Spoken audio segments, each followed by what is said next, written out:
Pada suatu ketika, di Nirwana ada perkumpulan para biksu dan bikuni serta Dewi Kuan Im juga hadir. Mereka semua menaiki kendaraan masing-masing.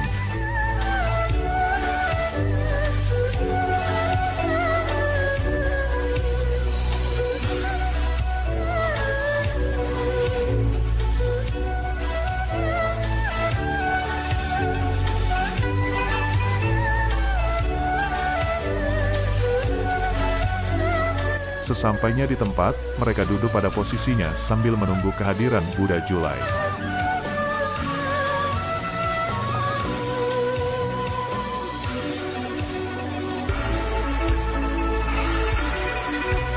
Tidak lama kemudian Buddha Julai datang. Semua para biksu maupun bikuni menyambut kehadiran Buddha Julai. Namun terjadi suatu hal yang membuat mereka bingung. Rupanya ada satu biksu yang tertidur yaitu Cincance. Melihat hal itu Buddha Julai segera membangunkannya. Cincance pun kaget dan langsung bersujud memohon maaf. Sebagai hukumannya Buddha Julai menurunkan Cincance ke dunia untuk mendapatkan 33 rintangan dan 99 kesulitan.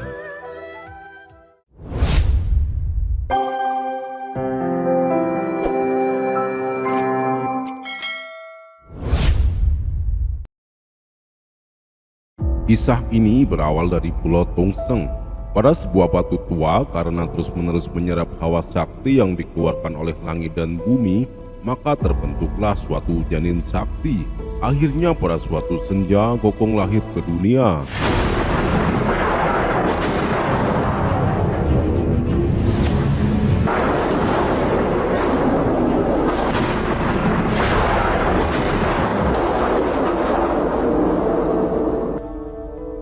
Mata sakti, telinga sakti, hamba si telinga sakti. Kami menunggu yang mulia.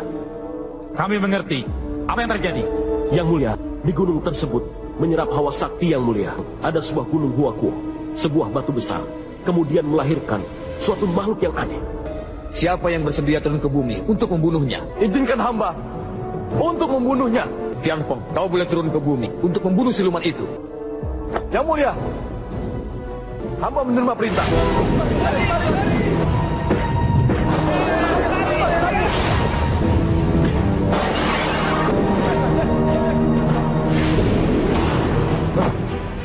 Tianfeng datang.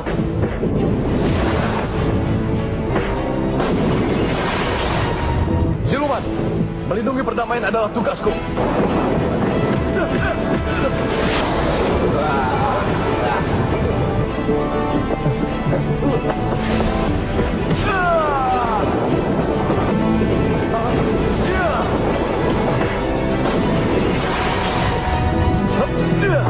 Tendangan maut.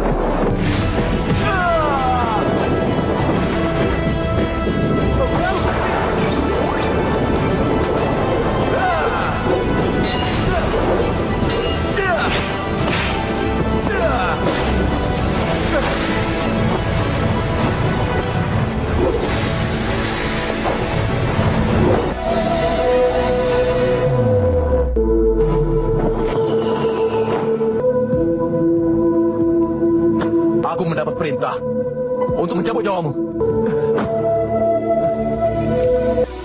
Hentikan, Tianfeng. Kera ini adalah saripati daripada langit dan bumi. Hamba menemui Dewi Kuan Im. Kelak dia akan menjadi pengikut ajaran Buddha. Yang mulia Dewi, hamba hanya menjalankan perintah Kaisar Langit.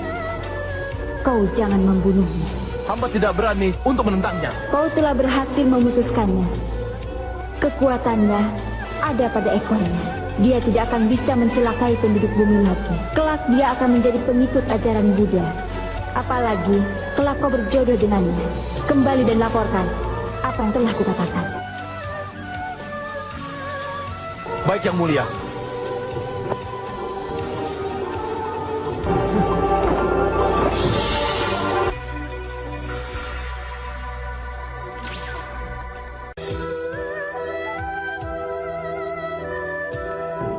Pergilah.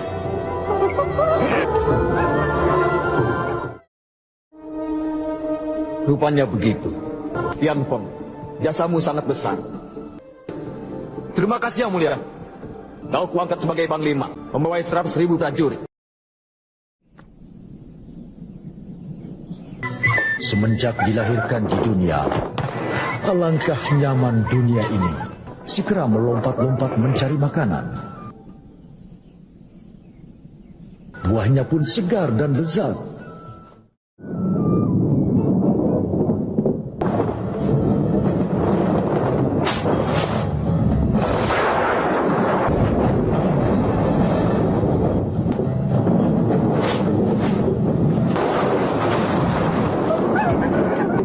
Kelompok apa itu? Oh, rupanya sejenis dengan dirinya.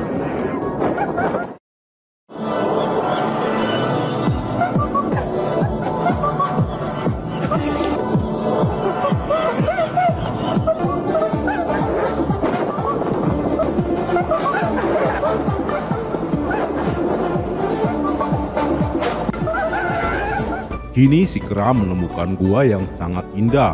Gua tersebut bernama Gua Suilian. Para kera sangat gembira. Barang siapa yang sanggup melompat ke dalamnya maka diangkat menjadi raja. Kera pun melompat dan berhasil.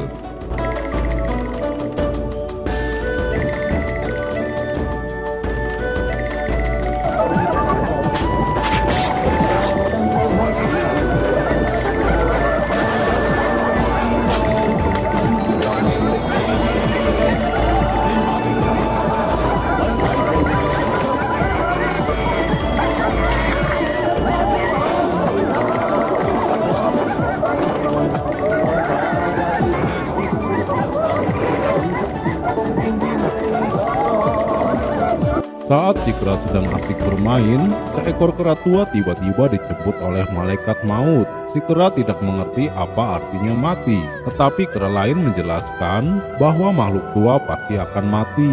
Tak tahu apa-apa lagi, tak bisa bermain, bahkan tak bisa makan buah segar lagi.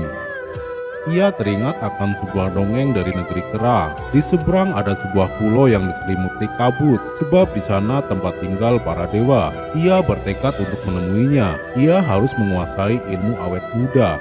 Ia pun memimpin semua kera untuk mencari dewa tersebut. Namun tidak satupun kera lainnya yang berani ikut menyeberangi laut. Saat menceburkan ke laut, si kera tenggelam karena tidak bisa berenang. Tetapi kera lainnya menolongnya hingga selamat. Meskipun kera kecil selamat, dirinya selalu melamun. Andai ia adalah ikan, mungkin dapat berenang mengarungi lautan. Kau pantas disebut tukang yang terampil. Sekarang istanaku ini sudah selesai. Panglima Taifang, selamat atas rumah baru Anda. Kita kenalan lama, tidak usah sungkan-sungkan. Terimalah hadiah segarnya ini. Dewa Bintang. Kado itu perlu. Semua ini anugerah dari Kaisar. Janganlah kalian mentertawakan. Anda sekarang Panglima baru. Ayo, silakan masuk. Ayo. Mahadewi segera datang. Bahkan Mahadewi juga hadir. Ini merupakan kebahagiaan Anda.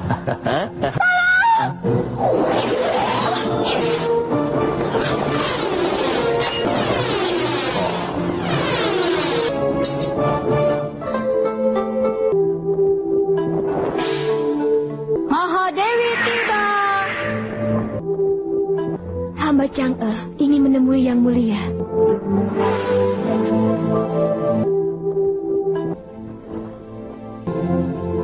Siapa kau sebenarnya? Hamba adalah penduduk Luojo Yang Mulia. Baiklah, ceritakan tentang dirimu. Saat itu, di angkasa ada 10 matahari.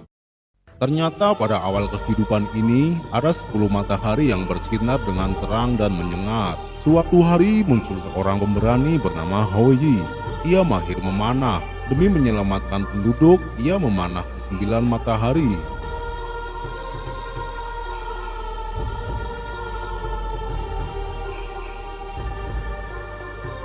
Akhirnya di langit pun hanya tersisa 1 matahari saja. Sejak saat itulah kehidupan mulai bersemi dan bumi pun menjadi hijau kembali. Houyi pun menjadi pahlawan berjasa dan diangkat menjadi kaisar. Tapi tak taunya setelah menjadi penguasa, Houyi menjadi sangat kejam. Chang'e dipaksa masuk ke istana untuk dijadikan selirnya. Suatu hari Chang'e menemukan 2 butir pil dewa. Bila ia menelannya, ia bisa naik ke kayangan dan menjalani hidup kekal. Demi melepaskan diri dari cengkraman Houyi, terpaksa ia mencuri pil tersebut.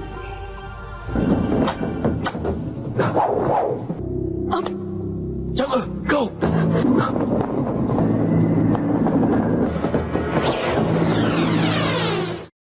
Hamba bersalah. Yang Mulia Dewi, ampunilah dia Yang Mulia. Ia ditakdirkan untuk menjadi Dewi. Semuanya ini adalah takdir. Chang'e, sementara kau tinggal denganku, kau kuangkat sebagai Dewi Kayangan.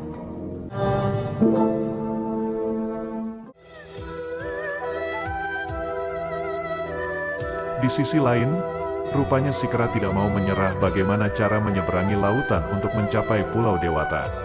Suatu hari, ia melihat sebutir kelapa, ia mencoba mencelupkannya ke air dan ternyata mengapung.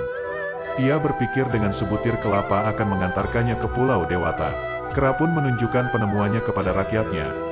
Namun saat mencoba menceburkan satu butir kelapa itu tidak mampu menahan berat tubuhnya. Rakyat kera pun berteriak karena panik. Setelah beberapa saat kemudian tiba-tiba si kera yang pintar itu berhasil mengumpulkan banyak kelapa dan mampu membawanya berjalan secara perlahan. Rakyat kera pun bersorak gembira, kera kecil pun berpamitan dan berjanji akan kembali setelah menguasai ilmu awet muda.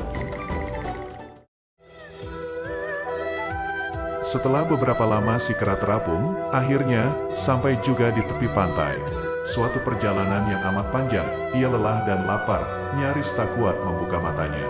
Tetapi langit tak mengecewakannya. Akhirnya ia sampai di tempat para dewa, seperti yang dikatakan dalam dongeng.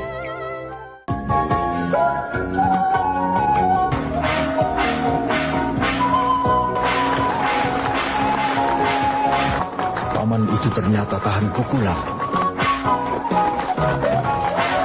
Adik kecil ini pun begitu hebat. Mungkinkah ia juga dewa? Tuan-tuan dan nyonya-nyonya serta saudara-saudara sekalian, lihatlah, ayo lihatlah. Bukan tipuan. Tadi dia bisa menghilang. Kamu pikir dia pasti bisa mengajarkan ilmu awet muda?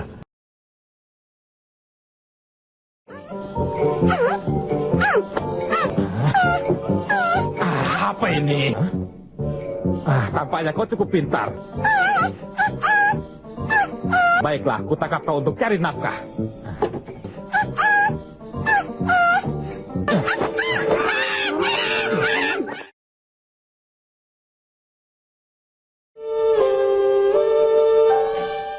Apanya yang pintar? Sudah disembelih saja. Kau saja yang bodoh. Dia lebih pintar darimu. Sudah dia merepotkan kita saja. Ku bunuh kau! Bisa bicara, itu pasti siluman. Itu bukan Ku bunuh kau! Lihatlah, kalau tidak tahu janganlah sembarang bicara. Prasakti ada sekali. Dibunuh saja lalu dimakan otaknya. Wah, dia menirukan kata-kataku. Dia keras sakti, aku bisa kaya. Memohon pun ya. Bisa kaya, kita bisa kaya.